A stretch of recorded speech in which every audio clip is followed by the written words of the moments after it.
Allez, bonjour à toutes et à tous, très heureux de vous retrouver. J'avais un petit peu discuté de ça déjà dans le brief hebdo, je vous la sors direct dans la foulée. Je me pose la question actuellement, et je pense qu'il est légitime d'ailleurs de se la poser, non pas par anticipation, mais ici juste pour poser un cadre légal si jamais la situation technique devait être présentée. Et étant donné actuellement l'apathie actuelle du marché, il me semble qu'il n'y a pas grand-chose de plus aujourd'hui à faire que justement formaliser éventuellement ces prises de décision-là. La question à laquelle j'essaye de répondre dans le brief aujourd'hui, ça va être relativement simple. Est-ce que les temporalités systématiques du marché crypto, c'est-à-dire les cycles de halving de 4 ans, etc., vont encore une fois causer une phase d'apathie générale du marché avec destruction de la volatilité, similaire à ce qu'on avait connu dans les phases précédentes de bear market, c'est-à-dire est-ce qu'on est aujourd'hui en 2019 et qu'on a encore 2020 à se manger dans la gueule avant de revoir des franchissements de résistance. C'est une question qui est légitime, hein, on va pas se mentir. Maintenant, bon, j'ai souvent coutume de dire, malheureusement quand même, que si on se basait sur les cycles de halving de Bitcoin et le fameux cycle des 4 ans, on ne parle encore une fois de quelque chose qui ne s'est produit jusque-là que 4 fois. C'est-à-dire, pour ma part, c'est quand même compliqué d'appeler ça une pattern. C'est juste quelque chose qui s'est passé 4 fois, et d'un point de vue fondamental, les halvings diminuent donc de moitié l'intérêt de cette cyclicité. C'est-à-dire qu'il y a bien un moment donné où les halvings n'auront même pratiquement plus aucun intérêt sur la cyclicité du marché, non seulement du Bitcoin. Quant à se poser la question, est-ce qu'aujourd'hui, avec la maturité relative d'Ethereum, est-ce que ces cycles de halving de Bitcoin, qui d'en plus, on l'a dit d'un côté, perdent en intérêt réel de réduction des supplies, et d'un autre côté, on a une diversification globale du marché qui est visible à travers la baisse et la tendance baissière moyen terme de la dominance Bitcoin. Égal, concrètement, est-ce que c'est pas du flanc, cette histoire de halving, etc. Est-ce que ça va marcher encore une fois, avec une très faible probabilité que ça remarche le cycle précédent en 2028, ou est-ce que d'ores et déjà, ça va être un petit peu brouillon sur ce halving de 2024 ? Ça fait partie aussi des questionnements qui me taraudent en ce moment. Bon, la principale raison que je vais vous dire, c'est que donc, si je regarde plutôt donc, tout ce qui n'est pas Bitcoin et Ethereum, donc ici je sors donc, de cet aspect Bitcoin, leader du marché, halving qui perd de l'intérêt, etc., et Ethereum, gros challenger qui aujourd'hui a installé sa valeur et progresse à une vitesse sensible et notable et basée par des éléments graphiques et des métriques. On l'a dit encore une fois, l'activité Ethereum ne peut pas être simulée ou fantasmée, elle est juste visible à travers des métriques. Ethereum ne vaut pas 0, point barre. Donc, on a Bitcoin et Ethereum, il y a une bataille entre ces deux-là, on ne va pas revenir sur ce débat-là ici pour que l'émission reste relativement centrée, mais il y a tout le reste. Et la question donc, à laquelle il faut répondre quand on regarde Crypto Total 3, et cette phase un petit peu d'apathie, donc c'est de dire, on a un premier cycle, on va dire ici, de bon, c'est plutôt, pour ma part, à ce stade-là, un suivi, on va dire, global de ce qui se passe sur Ethereum. On avait une recherche spéculative de pas mal d'altcoins, et puis il y avait encore à cette époque-là les Ripple, etc., et tout ça. Puisqu'ici, on regarde tout sauf Bitcoin et Ethereum. Donc Ripple qui a connu quand même des pumps astronomiques en 2018, et il n'était pas le seul, hein. Il y en avait plein d'autres à l'époque, mais on va dire ici, le panier était sensiblement différent au panier qu'on a vu en 2021. Donc ici, on voit bien ces phases de recherche spéculative, d'effondrement derrière, puis derrière, on change les acteurs et on repart. Là, pour moi, la question que je me pose aujourd'hui, qui est donc plutôt en lien avec, là encore, d'autres modèles de valorisation, c'est relatif aux market cap qui ont été obtenus. C'est-à-dire ici, tout sauf Bitcoin et Ethereum, on voit bien qu'ici, la structure, c'est pas bulle, éclatement de bulle. D'accord ? Ça, c'est clairement une bulle. On voit bien donc sur la phase finale, on est complètement vertical, il n'y a aucun travail de prix, aucune hésitation. Et on parle encore une fois d'effets multiplicateurs extrêmement dangereux. Je me suis mis en échelle logarithmique, hein. Ça veut dire qu'ici, vous voyez que sur cette zone-là, on a un travail de prix. La zone d'extrapolation haussière derrière va chercher un x10, alors x11 en l'occurrence, hein, c'est 1000% de plus.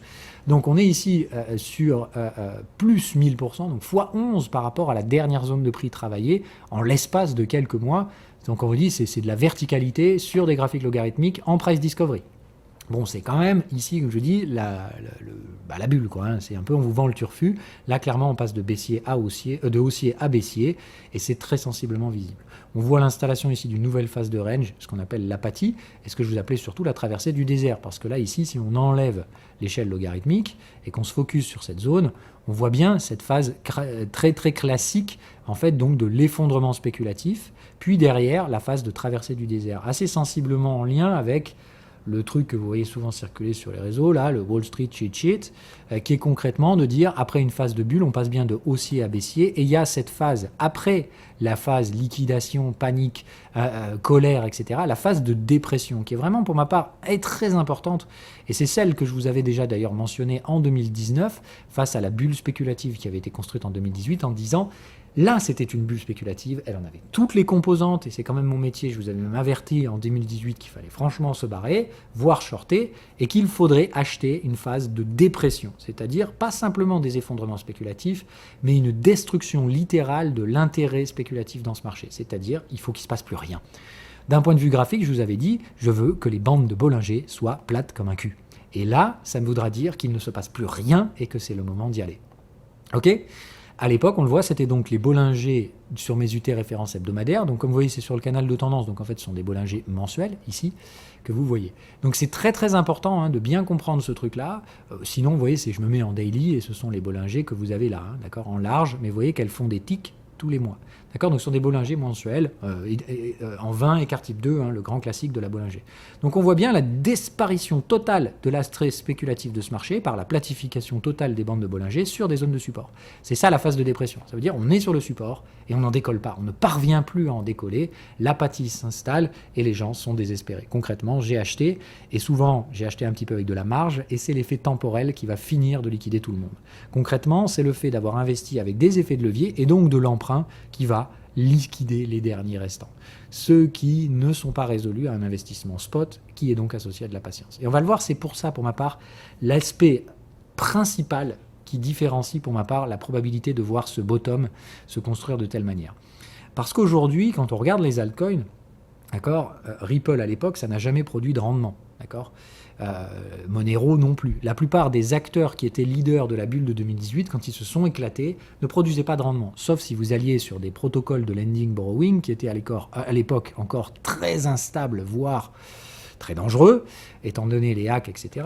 Donc, il n'y avait pas de possibilité de rendement. Alors qu'aujourd'hui, c'est clairement le cas. Les proof of stake sont installés, pour la plupart depuis plusieurs années, donc on sait que cette technologie présente pratiquement aucun risque quand on stake sur le marché primaire avec des vrais jetons. C'est-à-dire, encore une fois, ici, on n'est pas sur un dérivé de staking, machin, je sais pas quoi, mais quand on possède les tokens et qu'on stake directement, concrètement, il ne peut rien se passer. Tant que vous validez correctement la chaîne, vous participez à la sécurité du consensus et vous obtenez en récompense un rendement. Ce rendement, personne ne peut vous l'enlever, etc. Donc il s'agit bien de comprendre qu'aujourd'hui, dans la structure fondamentale du marché, il y a un nouvel élément qui m'invite à poser cette question. Déjà, est-ce qu'on va connaître cette phase de dépression? Et si tant est on devait la connaître, est-ce qu'elle sera aussi violente, psychologiquement ou pas? Parce que pour ma part, je pense que non. Étant donné que cette fois, le temps va rémunérer au lieu de sanctionner, je ne suis pas sûr que cette phase d'apathie soit nécessaire pour que le marché purge les spéculateurs. En fait, tout simplement, pour purger les spéculateurs, ici, on peut le faire avec de la volatilité, en purgeant les effets de levier par des hausses brutales suivies de crash, etc. Et on peut liquider tout ce petit monde tout en réamorçant un bull market. C'est-à-dire, globalement, il n'y a pas cette nécessité de détruire la volatilité, parce que là encore, ceux qui possèdent les jetons spot sont rémunérés. Autrement dit, moi, aujourd'hui, la plupart des jetons que j'ai en portefeuille me rémunèrent en passif sans risque. Donc, même si je dois rajouter 1 an sur mes durées prévues d'investissement, ça ne me gêne pas, parce que je suis payé pour ça. Contrairement à 2019, où ça n'était pas le cas, je n'étais pas payé, ou alors j'étais payé pour un risque réellement pris, c'est-à-dire de donner l'accès de mes jetons à un protocole DeFi relativement peu historiquement, avec peu d'historique, donc des risques inhérents de hack, etc. Aujourd'hui, c'est clairement pas le cas. Je dis, à partir du moment où vous utilisez par exemple un validateur Ethereum ou que vous stakez ou que vous déléguez un validateur Atom, il n'y a pratiquement aucune chance que vous vous fassiez niquer. Chainlink va bientôt pas tarder à ouvrir de plus en plus son staking. Pareil, ça veut dire que vous allez participer à du staking on-chain qui ne présente pas du tout les risques similaires à ce qu'on peut connaître sur de la DeFi. Donc, ici, vous avez une rémunération pratiquement sans risque qui permet d'attendre et de passer le temps tout en étant payé pour le temps passé. Et c'est ça la symétrie diamétralement opposée. Au lieu que le temps sanctionne, ici vous avez un temps qui rémunère, qui vous place dans une opportunité systématiquement différente et dans un état d'esprit qui n'a rien à voir avec la dépression. C'est pour ça que je pense personnellement que cet état dépressif de volatilité des prix n'a aucun intérêt dans le cycle actuel dû à la nature des altcoins. La nature des altcoins aujourd'hui, c'est qu'ils peuvent vous rémunérer pour le temps, donc personne n'en a rien à foutre si on devait se manger une traversée du désert. Moi, personnellement, le premier, j'en ai rien à branler si on devait décaler mes investissements d'1 an. Mais c'est la raison pour laquelle on fait cette émission. Si jamais ça devait se produire, c'est-à-dire, admettons, ça doit quand même se produire, malgré les bases qui vont changer la psychologie.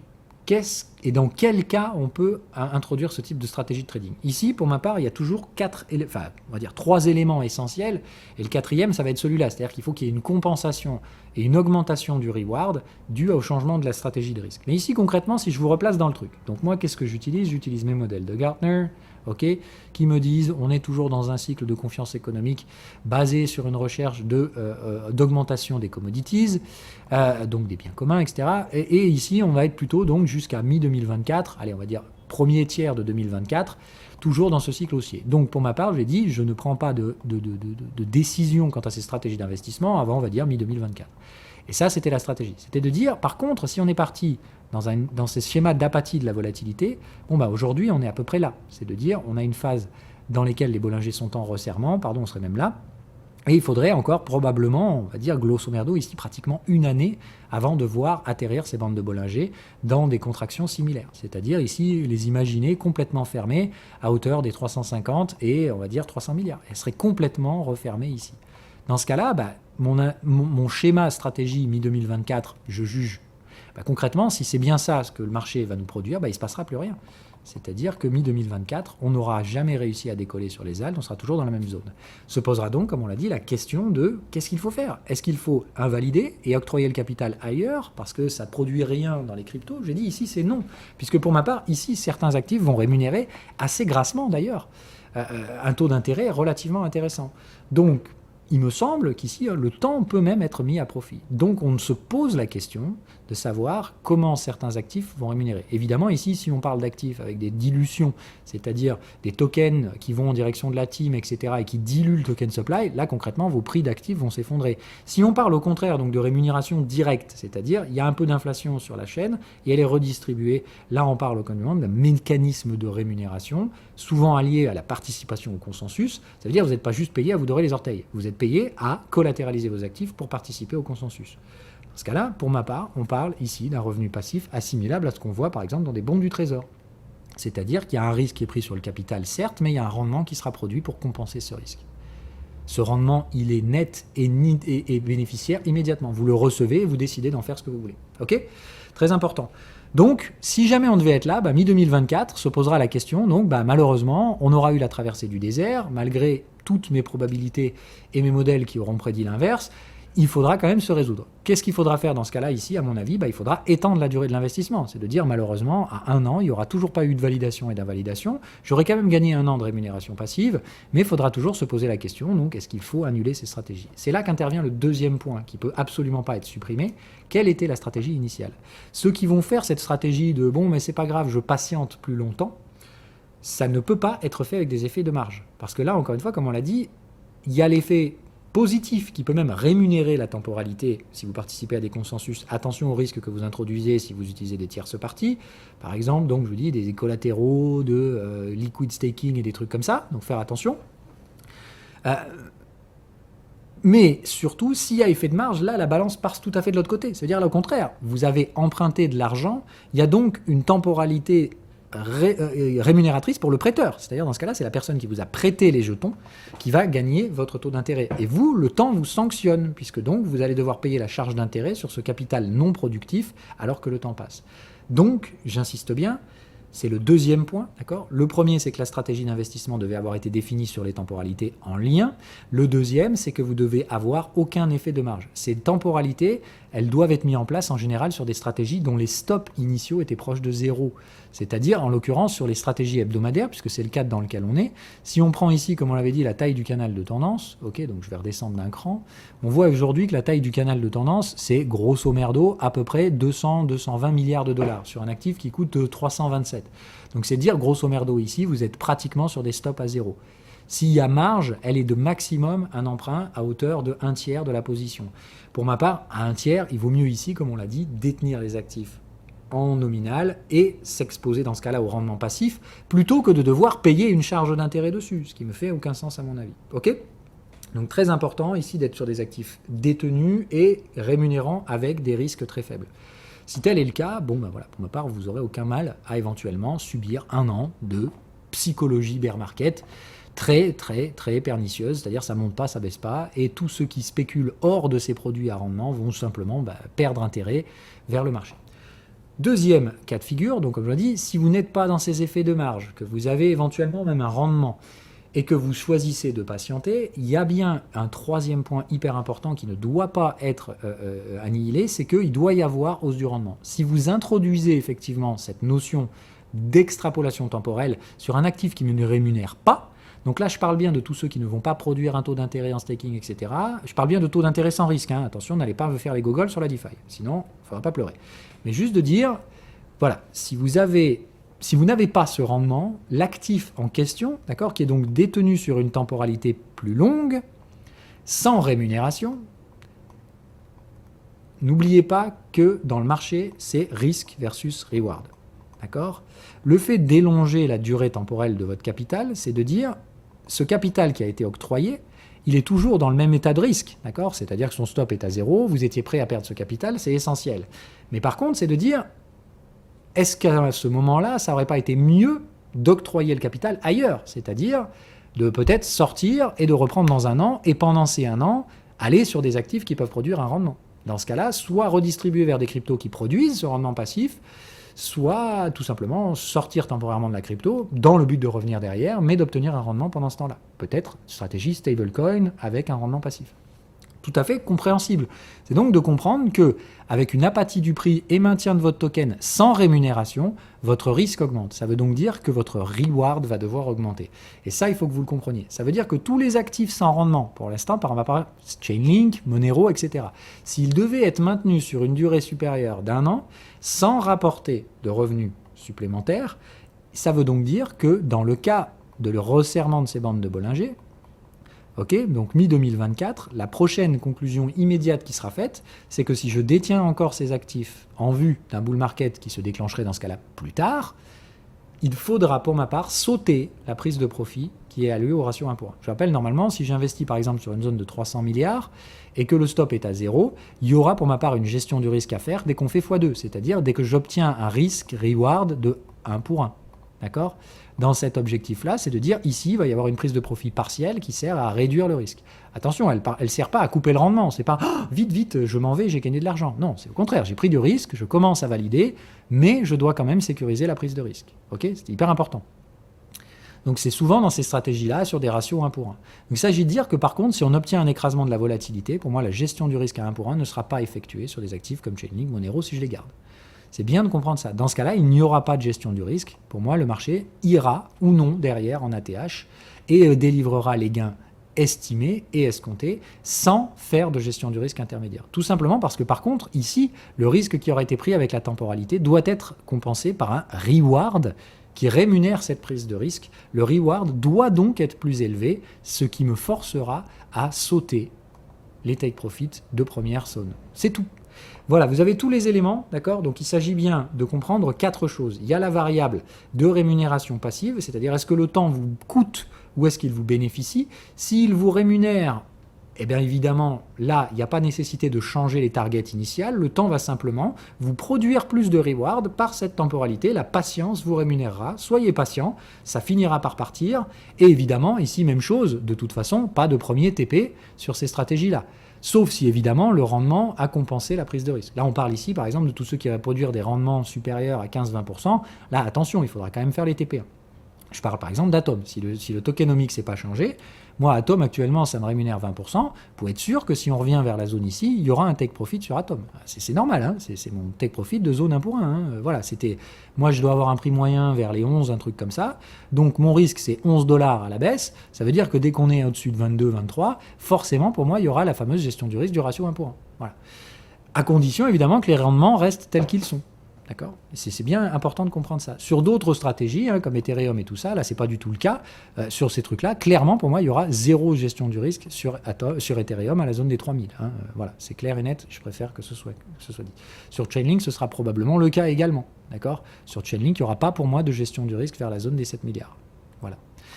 C'est très important de comprendre ça. On parle bien évidemment du cas de figure où il y a élongation, hein, d'accord? Là, si évidemment on fuse dans les prochains mois, puisqu'on l'a dit, on a à peu près 3-4 mois pour essayer d'avoir une forme de décision, puisqu'ici il s'agit de regarder la distribution statistique.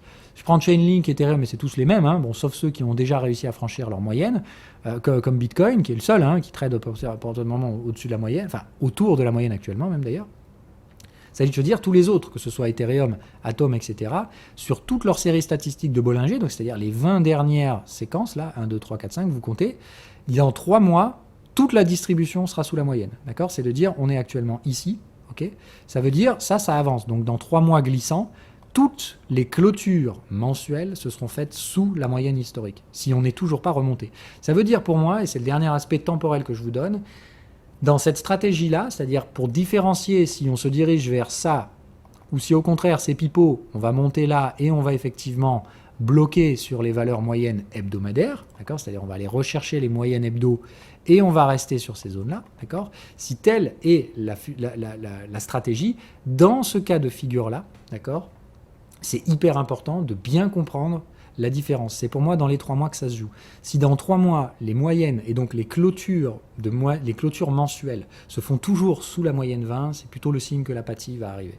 Si au contraire, d'ici 3 mois, on arrive à au moins réinstaller des clôtures sur ou au-dessus de préférence de ces moyennes, ce sera plutôt le signe effectivement qu'on n'est pas du tout dans le même schéma que 2020, c'est-à-dire qu'il n'y aura pas cette liquidation temporelle due à l'extrapolation de la disparition de la volatilité. Mais au contraire, là, on aura la fameuse recovery, on aura juste eu un décalage temporel un peu long, c'est-à-dire que pour ma part, j'estimais la recovery plus rapide, et je pense que tout ce qu'on a connu depuis mai 2024 n'était peut-être pas nécessaire, mais dans ce cas-là, on aura juste un petit bear market d'été avant de reprendre des directions un petit peu plus rationnelles. Voilà un peu ce qu'il en est. Je n'ai pas la réponse, je dis juste qu'évidemment, j'ai des stratégies sur plusieurs time frames. Là, ce dont on parle ici, c'est bien les gestions de moyen terme, les investissements avec des stops à zéro, des actifs détenus sans effet de collatéralisation, donc sans coût du capital lié au temps, voire même pour certains, une rémunération de ce temps, ce qui induit évidemment donc une différenciation de leur gestion éventuelle phase de disparition de la volatilité. Ceux qui auront produit un rendement suffisant, dans ce cas-là, auront quand même leur gestion du risque en ratio 1:1, les autres, absolument pas. Voilà, vous connaissez tout. Toutes les conditions, donc un schéma en 4 étapes qui dépend de ces variables, d'accord? Donc forcément, ça doit être un stop à 0 ou proche de 0, une détention réelle de l'actif, donc 0 effet d'emprunt, 0 effet de collatéral, sinon ça veut dire qu'il y a un coût du capital qui invalide littéralement ces stratégies d'élongation de la durée. Le troisième effet, c'est que ça change la target, sauf si la rémunération passive ne le justifie pas.